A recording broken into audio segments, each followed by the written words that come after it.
You guys have heard me talk about abusing someone through food. Now let's talk about those dynamics in the workplace. Hi, my name is Dr. Natalie Jones. I'm a licensed therapist, and I want to talk about, abusing someone through food. And one of the ways in which this happens in the workplace is when you bring your lunch or you purchase food for yourself to have for your lunch at your job, and your coworker eats it. Um, and that is something, that can take place any number of times, but a lot of times people experience it day in and day out, where they bring food, they leave it in the staff refrigerator, and someone comes along. They either eat your food, they drink your beverages, they may eat your sweet treats like your ice cream or other things that are left in the freezer, and they have little to no regard for leaving you without your things that you purchased or that you worked or that you prepared for your lunch or breakfast or whatever meal it is. They just come in and they slink off, with your food, your goodies, and they don't care. And a lot of times, what will tend to happen is this type of person will, mull over the staff refrigerator in the kitchen and eat multiple people's lunches.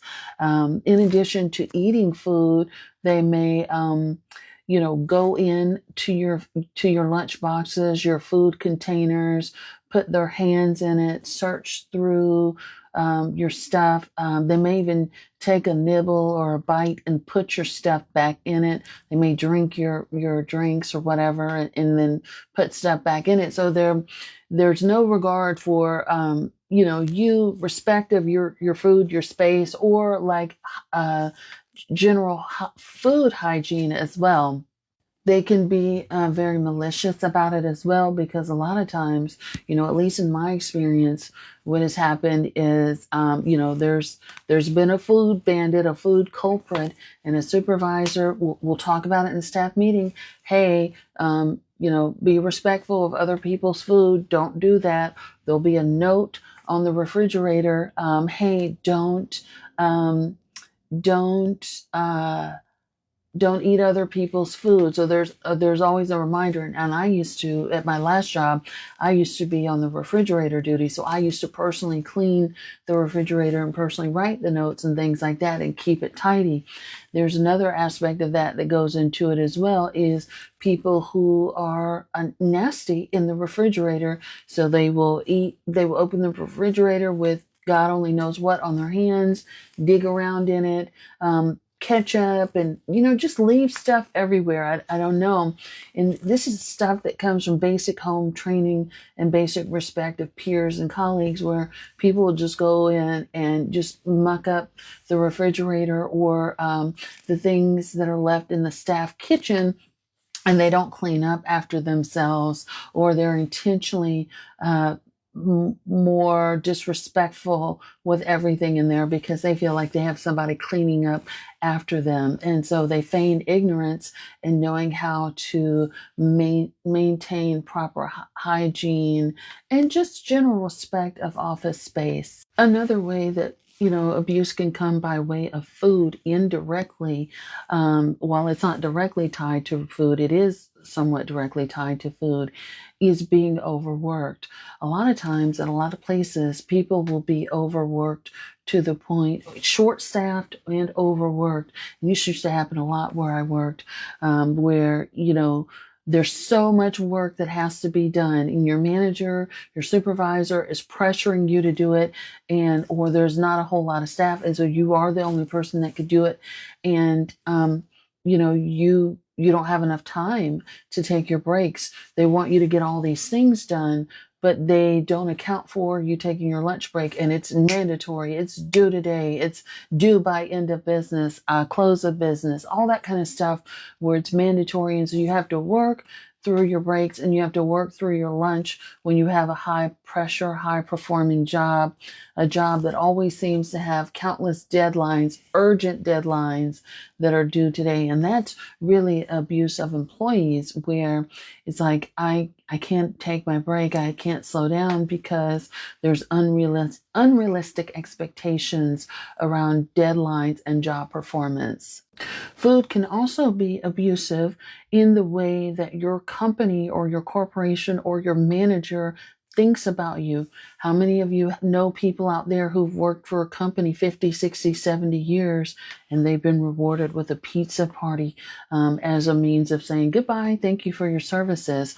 Or, you guys have done some really awesome things.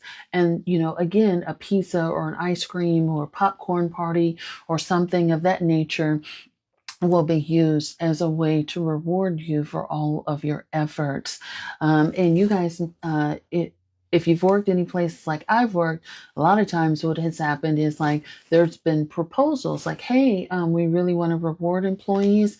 Shoot us your ideas and ways that we can reward you for all of your hard work and efforts. I always like money, or other things by way of money, such as pay time off or other things like that. But we always seem to go straight to pizza parties, things from Little Caesars and Domino's and things like that.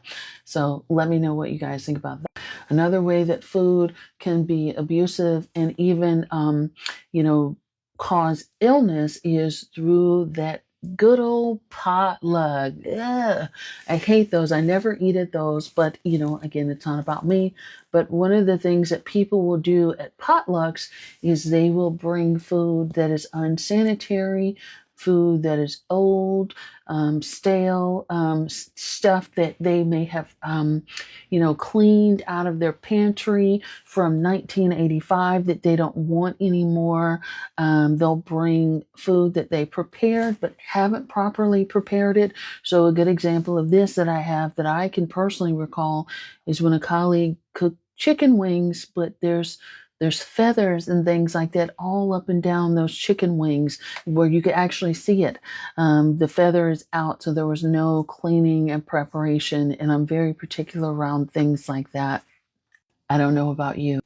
Other areas of concern when it comes to hygiene around food prep that you're bringing to share with the office, maybe unsanitary things like dog or cat hair, or even your own personal hair in the food, and offering that up as a serving dish. And if it's like a mistake, like, oh, I didn't know a hair fell into it, that might be one thing. But a lot of times, at least in my experience, what I've had is when people have been confronted or told about that, they're always just like, oh, well, it doesn't matter. It's still edible. Like, whatever, you guys eat it or not, I'm going to take it home to my dogs. So it's almost like they know about it, but there's a disregard around like the health and sanitary practices of others. And along that same line is people who show up to the potluck and again will stick their hands along in every dish. If the food is good and tasty, you have that one person in line that's not using the tongs, that's not using the proper utensils to pick it up. They're just going to stick their hand in it, taste it, go back in and taste it again. And so that's always, there you have to have that awareness of self and others around you. You're not at your own personal home where you've cooked food and sampled it. You're at a company potluck or a gathering where other people are eating behind you. Along those same sentiments are people who cough and chew, sneeze over the food or sneeze right into it. Again, you have to have personal awareness.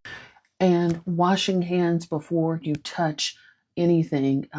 People that come out of the bathroom and go straight into touching food and other things like that without washing their hands. And I have personally confronted colleagues about this, and they're like, oh, it doesn't matter, whatever. I've personally confronted colleagues of mine in the bathroom that I've seen walk out. Hey, are you not going to wash your hands? Like, what are you doing? Like, and there's like, I don't really do that. Or they wash their hands, they don't use soap. Let me know if you guys have encountered these and what other things that you may add on to this list. Hope this helps. Thanks so much.